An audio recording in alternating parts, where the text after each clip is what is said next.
ends out the day. It is still a big day that you're going to see the 60% off or 50% off, and you're going to have higher foot traffic in store. And it kind of now is just important to set the tone for these next 4 weeks that they have before the Christmas holiday. A shorter shopping season than usual. And Rachel, I feel like I've been hearing chatter all year that consumers are going to finally just be over the inflation and actually pull back on spending. Any sense of that heading into this shopping season? It's really something we've been talking about for what feels like years, right? What is the right? point at which we're going to start to see this frustration around inflation, price tags that still have that kind of sticker shock? When are we going to start to see it translate into consumer behavior? And, surprisingly, it's not something that is expected to yank back sales this year either. But I think what's important to note is that there's a bit of a bifurcation or almost like a split screen here, right? Where we clearly saw in the last election that inflation still does feel very visceral to people. People are still frustrated that prices don't look like what they did before the pandemic. And also in many cases, it's the lower income brackets that just aren't able to just bite the bullet and keep spending. You're seeing that continued spending among wealthier Americans, people with more in their budgets. And increasingly, there's a gulf between the two that powers a lot of that spending that we just continue to see. So then, Jordan, what does that mean that people are actually going to do, especially those lower income consumers this holiday? So the overall picture for holiday sales is that it will increase as much as 3.5%, according to the National Retail Federation. I think Rachel's making a really good point. Like right now, that number will increase largely because middle income Americans are still have enough money to spend, are in a good job situation. And because lower income Americans aren't making up so much of that percentage, it's kind of hidden. So there is still a lot of pain. I think about Dollar General, for their last earnings report, they said that they can see those last 5 days of the month that their sales go down because their customer who makes an average of $35K a year just has no more money to spend. So there is a lot of strain there, but it just might not show up in this bigger number when you say, oh, it was a great Black Friday weekend. Right, because all the wealthier people are spending and juicing those numbers. Rachel, there's another story that was big this week, which is that President-elect Trump said that he is going to impose new tariffs on all imported goods from China, Mexico, and Canada. And you wrote kind of about the question that people often ask about this. Can he do that by himself? We're back to those questions. Yeah. And, yes. In his social media post, Trump said very clearly this was something he planned to do as one of his many first executive orders. He said he would, quote, sign all necessary documents to make it happen. And this was a playbook that he also leaned on quite heavily during his first administration. And it really turns out that legally he has a lot of open doors to be able to act around Congress, to use that executive authority. I think it's something that we're seeing his advisors around him really embrace too, really the, testing the limits of what his executive authority could look like.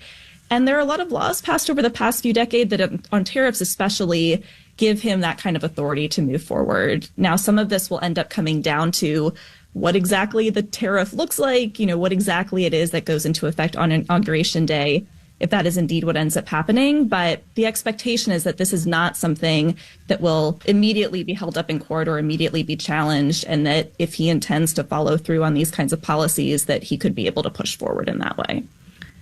And Jordan, I think we all remember the first Trump administration and these sort of big policy announcements via social media post. But I mean, this threat of tariffs really has retailers and consumers worried. Are you seeing that show up in terms of preparations for this? Yeah, you have heard retail executives, I'm thinking about Walmart, Steve Madden, talking about that if tariffs do go into place, that would likely result in higher prices for shoppers, because they're also, they have experience of this. 7 years ago, they saw this, they had to change their business. I think about Five Below, which their whole thing is $5 and less. Back in 2019, they said, we might have to consider going up above $5. So companies are already running the numbers, thinking about what it could mean. On the consumer side, when I go on TikTok, I already see people saying they're planning on stockpiling or getting that new iPhone now, or getting a really nice imported jacket or whatnot, just in the anticipation, even though the details are still being worked out. And Rachel, I Kimberly, want to switch gears. Oh, go ahead. No, I was going to say, another thing to be worked out is there's a lot of reason to think that this would violate existing trade agreements too, right? Namely, United States, Mexico, Canada agreement, USMCA, which Trump negotiated during his first term. So just under the umbrella of can he do that? I think that's an important piece too. Rachel, sticking with you, one of the other things we got this week was PCE, the Fed's preferred measure of inflation, up to 2.3%, very close to the Fed's target. What do you think this means for Fed actions moving forward, especially since one of the stickier parts has been like housing prices? Yeah, they're close, but they are not there yet. And housing continues to be the thing that economists and policymakers keep going back to as a thing that is just not budging.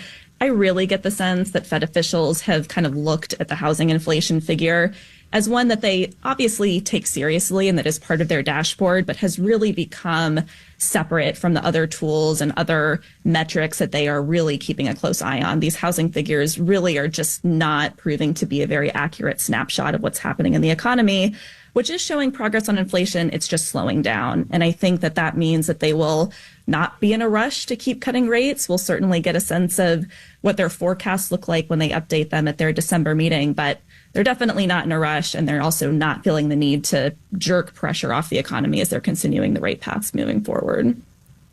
Rachel Siegel, an economics reporter at the Washington Post, and Jordan Holman, a business reporter at the New York Times. Thank you both, and enjoy the rest of your holiday weekend. Thank you so much. Have a good one. Wall Street today closed early for this quasi-holiday. We'll have the details when we do the numbers.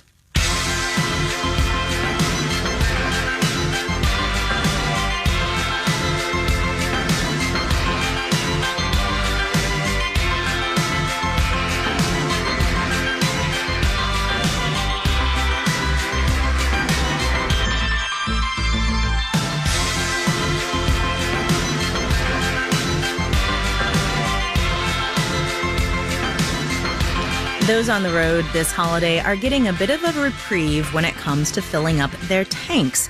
Gas prices are averaging at about $3 a gallon this Friday afternoon. According to the Energy Information Administration, that's about 7% less than last year and the lowest price since 2020 when prices were really down due to the pandemic. As millions take to the highways to return home after this Thanksgiving holiday, Marketplace's Elizabeth Trovall explains why we're paying less at the pump. When gas prices are down, first, we have to look at what's happening with crude oil, says Andrew Gross with AAA. The cost of oil accounts for about 55 to 60% of what people pay at the pump. West Texas Intermediate is trading today at under $70 a barrel. Which is fantastic. Anything under 80 is really ideal for keeping gasoline prices from surging higher. Crude prices are relatively low and stable despite conflict abroad, says Matthew Lewis with Clemson University. There have been times in the recent months when it looked like we might have oil prices going up due to concerns, geopolitical concerns, but they didn't last very long. What's helped smooth things out is global demand is sort of low enough that small supply concerns can be handled. refining capacity is also factoring into today's gasoline prices, says Ed Hers with University of Houston. We also have refineries pumping out a bunch more gasoline into the market than we did this time last year because we had more refineries operating. We had several offline domestically for turnarounds and because of upsets last year. He says that additional refining capacity has lowered prices. It's not that grandma moved closer to you. There's also some seasonality to gas prices. So after Labor Day, prices tend to slide. Andrew Gross again. The days are getting shorter. Kids are back in school, and you make that switch from more expensive summer blend gasoline to less expensive to refined winter blend gasoline. That's right. In the summer, we use a pricier gasoline that is better at preventing smog. But now, because it's colder out, we don't have to worry about smog quite as much. So winter blend gasolines require slightly less refining, and they're always cheaper. pushing down the price at the pump. I'm Elizabeth Trovall for Marketplace.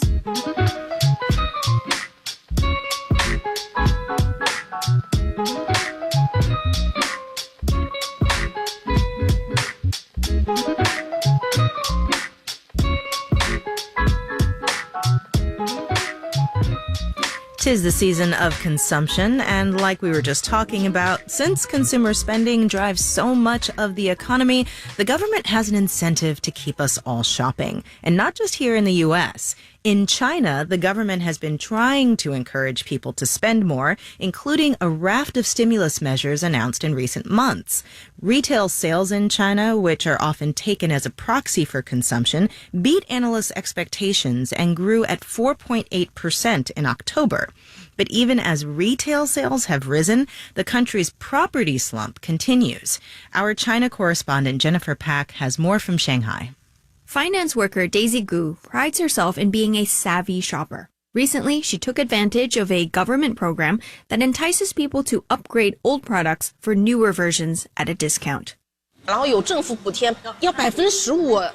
government subsidies amount to 15, even 20% off for furniture and home appliances. That's a huge discount. So I help my family and elderly relatives buy beds and sofas. I've saved them a lot of money. This subsidy program is partly why retail sales growth in October was the highest in 8 months, according to Fu Linghui with the National Bureau of Statistics. But in a recent news conference, he said there were other factors too. In October, the National Day holiday, early promotions for shopping festival called Singles Day, as well as active transactions in the stock and property markets, all this have boosted consumer confidence. Whether it can be sustained depends a lot on the real estate slump. Most household wealth in China is invested in property. And these days, homeowners don't feel rich. Yan Yuejing is with the Real Estate Research Institute eHouse. Housing prices have dropped by an average of 30% since 2021. That's when Chinese officials made it much harder for property firms to borrow money, and the housing bubble popped. In the first 10 months of this year, real estate investment dropped by 10.3%. But the government is making it easier at the other end of the real estate transaction, buyers. And Yan Yuejing sees demand picking up, especially among first-time home buyers. The main reason is government rules on home buying are the loosest they've been in history. Like, there are fewer barriers on who can buy condos in cities, and the minimum down payment has been lowered. Some analysts say Chinese leaders need more substantial stimulus, and fast. U.S. President-elect Donald Trump has threatened more tariffs on Chinese exports. Meanwhile, unemployment in China remains high. Finance worker Gu is newly out of a job, so she's spending less overall. In the past, I've spent $2,800 to $4,100 a year on beauty and skincare. Her consumption, she says, has been cut by at least half. In Shanghai, I'm Jennifer Pak for Marketplace.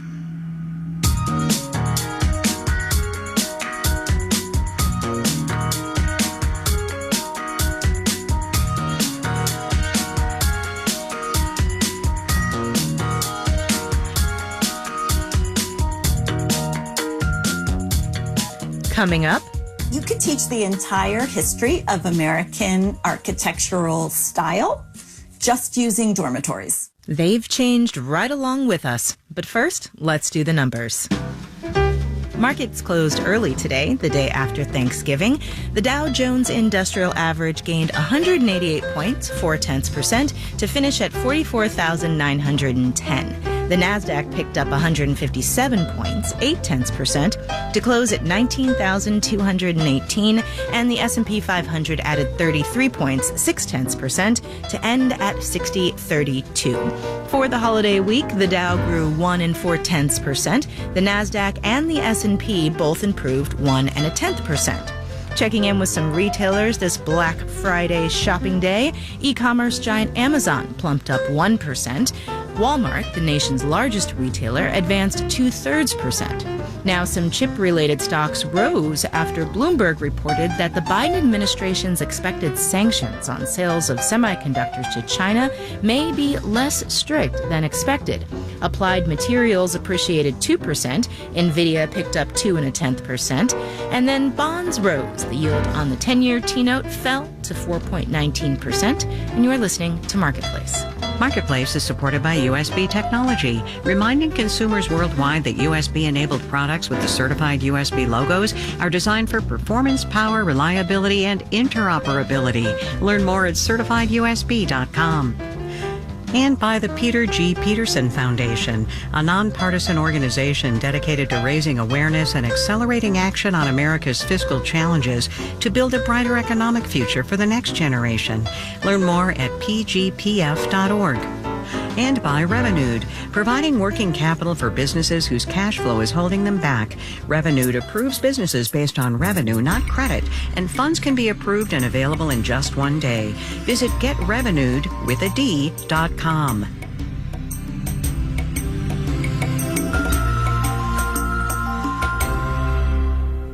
Support for WNYC comes from the Joyce Theater, presenting a very swing out holiday, a seasonal celebration of swing dance with live jazz by the A.L. Vilner Big Band, December 3rd through 15th. Tickets at joyce.org/WNYC. Next time on the New Yorker Radio Hour, Sarah McBride. She made history as the first trans person elected to serve in Congress, but before she even took her seat, opponents of trans rights went on the attack with a bathroom bill. I was not surprised that there was an effort to politicize an issue that no one truly cares about, what bathroom I use. I'll talk with Sarah McBride next time on the New Yorker Radio Hour. Listen tomorrow morning at 10 on 93.9 FM or on the WNYC app. You're listening to Marketplace on WNYC.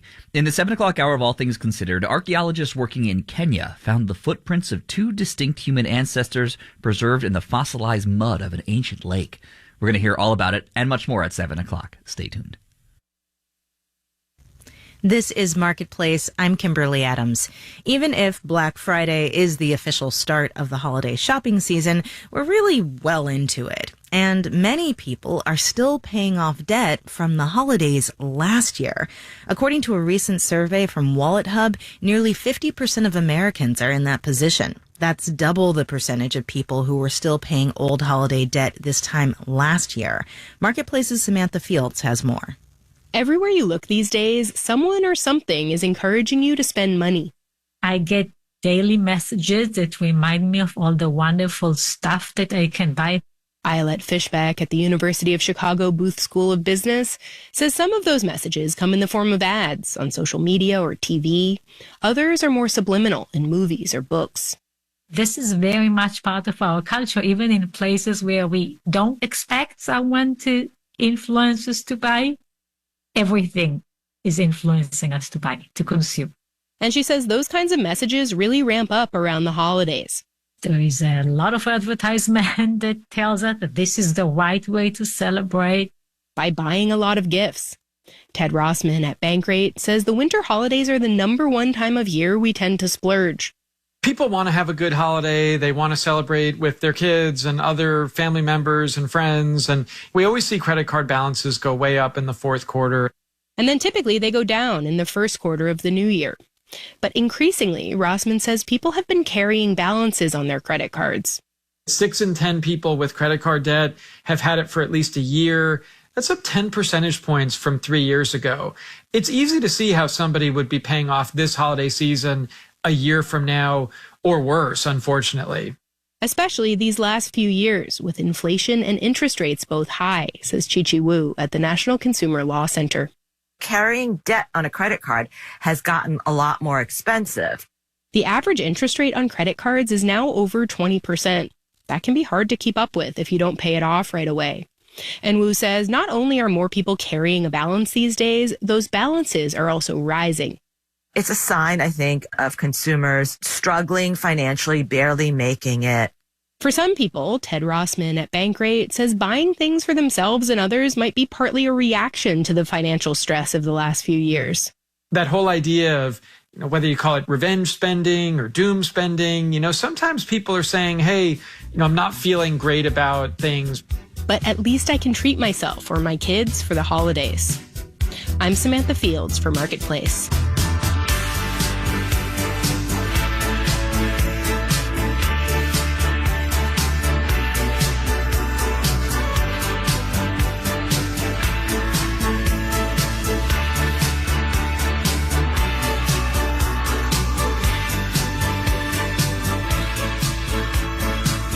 For many college students, Thanksgiving and its associated break means coming back home.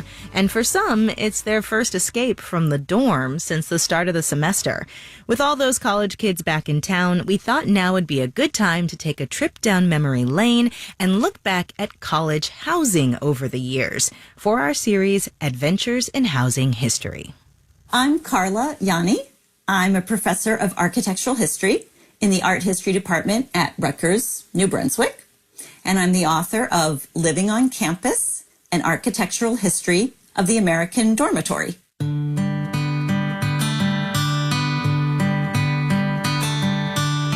Some of the colleges in the early years, even before the American Revolution, colleges were very small, and some of them were in remote rural locations, like, for example, Williams College or Dickinson. These were small colleges that were in towns that simply weren't big enough to house the students. Therefore, the colleges had to build one large building. Usually it was a building that contained all of the functions, a place for the boys to sleep, the president's apartment, professors' apartments, classrooms, kitchens, a dining hall, a chapel, a library, all in one building.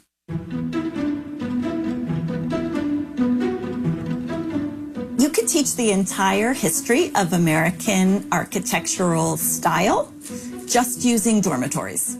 The early ones were colonial boxes, red brick with white trim.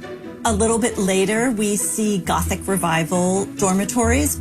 An abrupt change occurs with the arrival of modernism. These were very plain utilitarian buildings, but they suited the need for housing after World War II. A lot of universities built skyscraper dormitories, tall dormitories that could efficiently house 500 people in one building.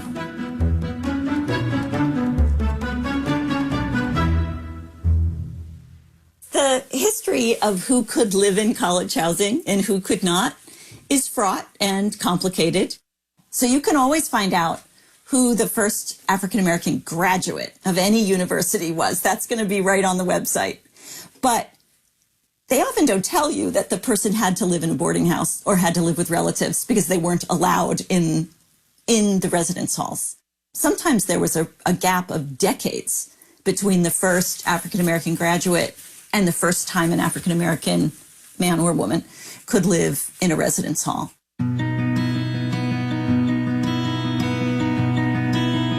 I know a lot about this subject, and I would love for my son to live in a college residence hall because I think it's important. Many people know rationally that you do not need to live on campus to become educated. There have always been commuters. There are community colleges that do an outstanding job.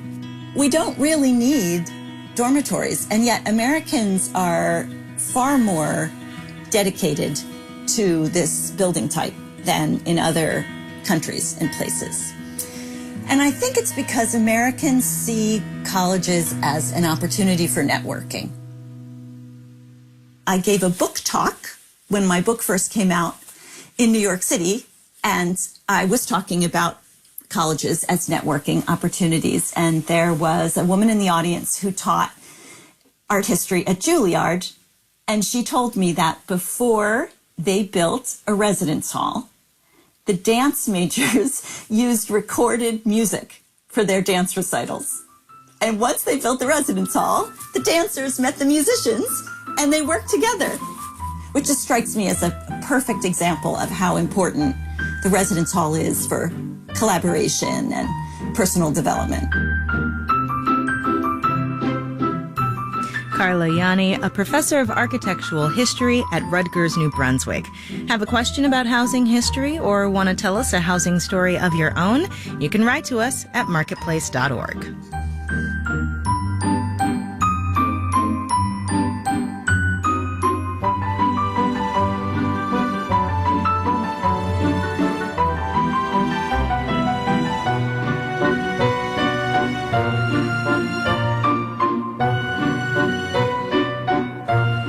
Marketplace is supported by Zealous. Zealous helps healthcare payers and providers nationwide to modernize the financial experience so care can flow through the system. Zealous, the financial platform designed to remove friction. Let care flow with Zealous. And by the John Templeton Foundation, funding interdisciplinary research and catalyzing conversations to inspire awe and wonder. Learn more at templeton.org. This final note on the way out today, some shopping trends that are changing this holiday. According to a survey from online resale marketplace OfferUp, about 68% of shoppers plan to spend at least some of their holiday budget buying secondhand. And with 1 in 3 shoppers trying resale for the first time in the last year, 83% of folks surveyed said they are open to receiving a pre-owned gift.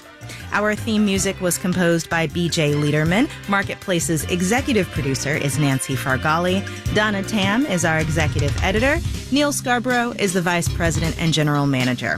I'm Kimberly Adams. Have a great weekend, and we will be back on Monday.